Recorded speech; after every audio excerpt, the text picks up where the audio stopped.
तो उधर की एक कन्ना कुड़ी करके एक लड़की थी, उसने ये विद्रोह कर दिया था कि मैं अपने ये दूध नहीं दिखाऊंगी, ब्रेस्ट नहीं दिखाऊंगी। जब इंक्वायरी बैठ गई और दरबार बैठ गया, उसने वो बेचने की बजाय वो काट दिए थे। उसके हस्बैंड ने भी उसका बहुत साथ दिया था, तो इसीलिए वो विद्रोह हो गया था। टीपू सुल्तान ने इसका विरोध करके ये जो कानून था ख़त्म किया था। हमारे देश में राम राज्य की बात हो रही है और हमारे साथ हैं भी हैं विक्रम सिंह रविदासिया जी। ये बात करते हैं रविदासिया धर्म की, ये बात करते हैं बेगमपुरा की। संत रविदास जी का जो कॉन्सेप्ट था बेगमपुरा, क्या अंतर है राम राज्य और बेगमपुरा में? बेगमपुरे का जो कॉन्सेप्ट है गुरु रविदास महाराज जी ने दिया है, वो एक पूरे वर्ल्ड को, एक विश्व को एक प्लेटफॉर्म के ऊपर देने के लिए बोला है। मानवाधिकारों की बात की गई है। गुरु रविदास महाराज जी जैसे बोलते हैं कि तुम यही काम कर सकता है, बिजनेस यही कर सकता, दूसरा नहीं कर सकता, पर सतगुरु जी ने मना किया। वो गुरु जी कहते हैं कि जिसका दिल में जो करना हो करेगा, वो अपना बिजनेस खुद सिलेक्ट करेगा। तू दूसरा कौन होता है उसको बोलने वाला, तू चमड़े का ही काम करेगा? नो, सतगुरु जी कहते हैं कि उसका अपना बिजनेस है, वो सिलेक्ट करेगा अपने सोच से। जो घूमने की आज़ादी, कोई किसी को जाने के लिए मना करता, उधर नहीं जा सकता। नो, सतगुरु जी कहते हैं नो, ऐसा विश्व होना चाहिए, हर आदमी को आज़ादी है, को इधर से उधर जा सकता है। तो मीन्स मानवाधिकार की बात सतगुरु जी ने उस बेगमपुरे पर की है। वो कंसेप्ट जो है पूरे विश्व में होना चाहिए। लोग बोलते हैं कि ये राम राज्य के अंदर आपको मैं बता दूं कि औरत की एक गुलाम की बोली होती थी, एक मंडी लगती थी। जो माफ़ करना, गुरु जी के दरबार में बैठे हैं, जो लेडीज़ का दूध ब्रेस्ट होता था उसकी बोली लगती थी। एक जगह है कालीकट केरला में है, उधर एक जगह है, तो उधर की एक कन्ना कुड़ी करके एक लड़की थी, उसने ये विद्रोह कर दिया था कि मैं अपने ये दूध नहीं दिखाऊंगी, ब्रेस्ट नहीं दिखाऊंगी।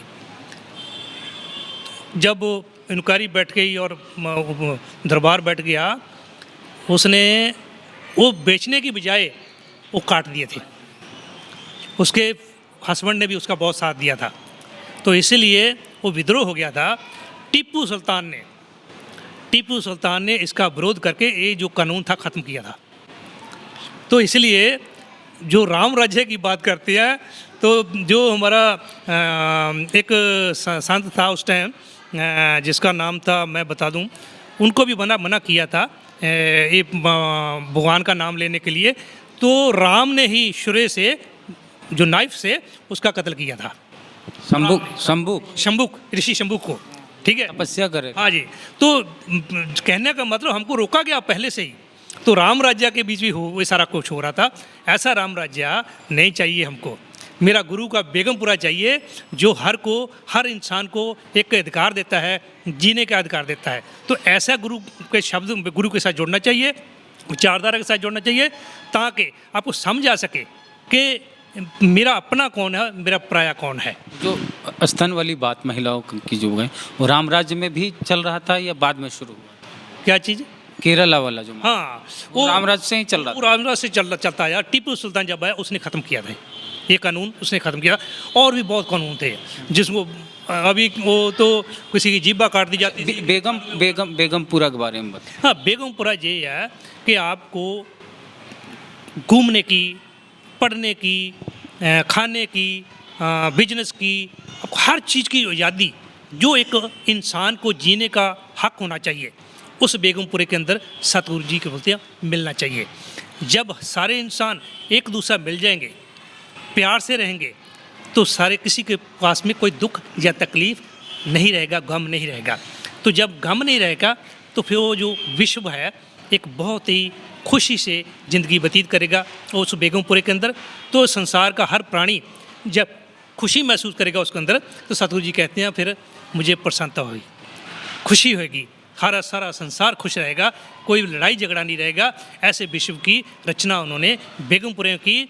जो कॉन्स्टिट्यूशन ऑफ इंडिया है भारत का, जो बाबा साहब डॉक्टर अम्बेडकर जी ने 1936 में जब पंजाब में गए थे, फिर उन्होंने संत सरवणदास महाराज जी जो डेरा सतनाम बल्ला में हैं, उधर से उनसे भेंट वार्ता की। अपनी सारी बातचीत की उन्होंने। उसके बाद उन्होंने गुरु रविदास महाराज जी की वाणी बाबा साहब डॉक्टर अम्बेडकर जी को भेंट की गई। बाबा साहब डॉक्टर अम्बेडकर जी ने उस वाणी को पढ़ा। जो कॉन्सेप्ट्स है बेगमपुरे का, वो कॉन्स्टिट्यूशन हमारा इंडिया है। सबको मानवाधिकारों की जो बात की है, बराबरता की जो बात की है, एजुकेशन की बात की है, वो गुरु जी ने अपने बेगमपुरे में रखी है। तो कॉन्स्टिट्यूशन हमारा वो या यूएनओ का जो संविधान है, यूएनओ है उसका जो संविधान है वो गुरु रविदास महाराज जी का बेगमपुरा शब्द के ऊपर फाउंडेशन करके एक वर्ल्ड का संविधान बनाया गया, जो यूएनओ का संविधान है। ये इतनी बड़ी पावर है जो गुरु रविदास महाराज जी की पूरी विचारधारा, बेगमपुरे के विचारधारा, चाहे गुरु गोबिंद सिंह जी ने खालसा राज की बात की है, खालसा उसकी बात की है, तो खालसा बेगमपुरा, जब बेगमपुरा खालसा राज जो है वो गुरु जी के शब्द के ऊपर है।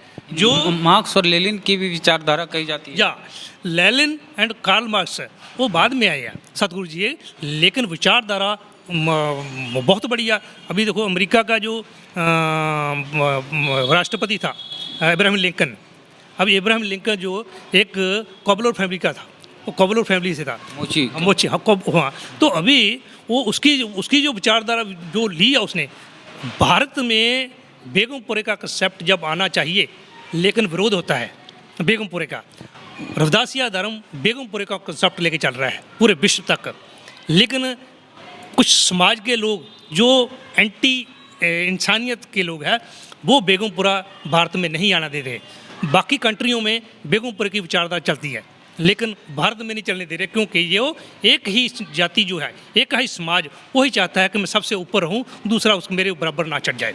ये बेगमपुरा जो कहता है वो सारे बराबर करने की बात करता है। तो बेगमपुरा शब्द जो है गुरु जी का, हम उसको लेकर चल रहे हैं विश्व लेवल पे। हम चाहते हैं कि लोग खुश रहें, आपस में रहें, बराबर रहें, कोई भी ऊँचा ना रहें। गुरु जी कहते हैं कि दूसरे दो मना सेम एक स्वाही।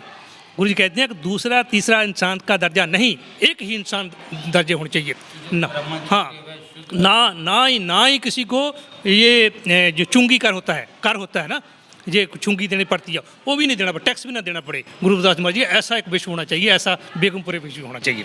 तो इतनी बड़ी सोच जो इस 14वीं 15वीं सेंचुरी में गुरु जी दे के गए हैं, जो सिख धर्म का जो ग्रंथ है उसकी जो फाउंडेशन है वो सारी गुरु रविदास महाराज जी की विचारधारा के ऊपर है। जो खालसा राज बना है उसकी विचारधारा ऊपर है, लेकिन मनुवादी विचारधारा जब हर धर्म में चली जाती है तो फिर धर्म में फ्रिक्शन हो जाता है। फ्रिक्शन होने के बाद नया धर्म पैदा होता है, वो नया धर्म जो है रविदासिया धर्म है। जो गुरु रविदास महाराज जी ने एक हमें रास्ता दिया है, ट्रुथ मार्ग, सच का मार्ग, जो बेगमपुरे के रूप में आया है। बेगमपुरा रास्ता हमको एक खुला रास्ता देता है, ओपन स्पेस देता है कि तुम कहीं भी जा सकता है, किधर भी जा सकता है, तुम नीचे से उठकर आसमान तक को छू सकता है। एक बेगमपुरा है, इसके अंदर तुम्हें कोई भी रिस्ट्रिक्शंस नहीं है, कोई भी रोक नहीं सकता। तुम्हें पढ़ाई के लिए भी, ज्ञान के लिए भी कोई रोक नहीं सकता। तुम्हें ऊपर बढ़ने के लिए, बिजनेस के लिए भी कोई रोक नहीं सकता। तुम्हें खाने पीने के लिए कोई रोक सकता। हर चीज़ तो मेरे लिए शिक्षा को लेके बताया है, पढ़ाई को लेके। हाँ, गुरु महाराज जी ने बोला है कि रविदास जब शिक्षा की बात करते हैं उनके शब्दों में भी आता है, क्योंकि पहला शब्द जो दिया 35 अक्षर जो गुरु जी ने एक लिपि दिया, हमको भाषा दिया, इसलिए दिया क्योंकि ज्ञान बिना ज्ञान के आपकी प्रोग्रेस नहीं हो सकती, तरक्की नहीं हो सकती। ज्ञान होना जरूरी है। उसके बाद सतगुरु जी ने भी बोला कि सत्संगत मिल रही है माधो जैसे मधु को मखीरा, मधुमक्खियों के इकट्ठे हो जाओगे तो आपको कोई हाथ नहीं लगा सकता। अगर आप अकेले के लोगे तो मार खाओगे, जुड़ जाओगे तो मारोगे। सतगुरु जी ने मधुमक्खियों का एग्जाम्पल दिया है कि ऐसे इकट्ठे हो जाओ। उसके बाद बोलते सतगुरु जी बोलते हैं पराधीनता पाप है जान ले रे मीत, रविदास दास पराधीन से कौन करे है प्रीत। जो बंदा गुलाम होता है उसके सारे राइट्स होते हैं, हक होते हैं, वो कट जाते हैं, उसको गुलाम बना दिया जाता है। जो गुलाम है उसकी कोई भी रिस्पेक्ट नहीं देता, इज्जत मान नहीं देता। इसलिए गुलामी की जंजीरों को तोड़ने के लिए सतगुरु रविदास महाराज जी प्रेरित करते हैं। जो इस गुलामी की जंजीरों को तोड़ेगा वो मेरा भाई है, मेरा मित्र है।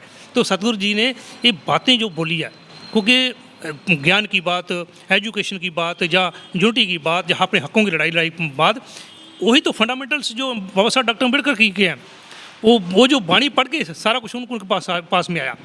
सो ये बेगमपुरा जो है ओपन मार्ग है तरक्की का, ऊपर बढ़ने का।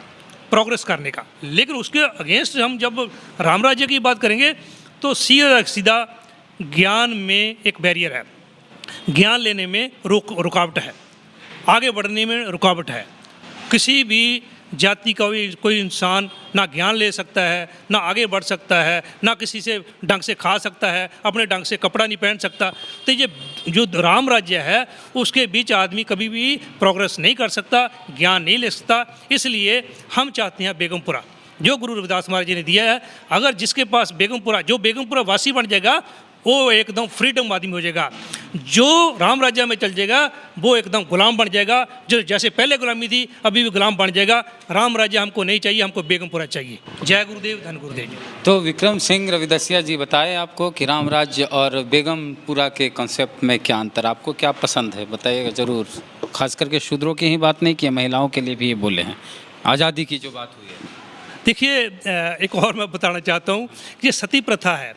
सतगुरु जी ने सती प्रथा के ऊपर पहले बार सबसे पहले जो है सतगुरु जी ने आवाज़ उठाई, क्योंकि संतों में संत शिरोमणि श्रेष्ठ संत से जो ओपन जो मुकाबला किया डट के, वो सतगुरु रविदास महाराज जी ने किया। पहले भी संत हुए लेकिन वो ऐसे बोल नहीं पाए, लेकिन सतगुरु रविदास महाराज जी ने खुलेआम चैलेंज करके ये ब्राह्मणवाद को चैलेंज किया था। इसके लिए उन्होंने सती प्रथा के ऊपर जो सती जल जाती थी, मीराबाई को जलाने की कोशिश की, लेकिन सतगुरु रविदास महाराज जी ने उसकी आवाज़ उठाई।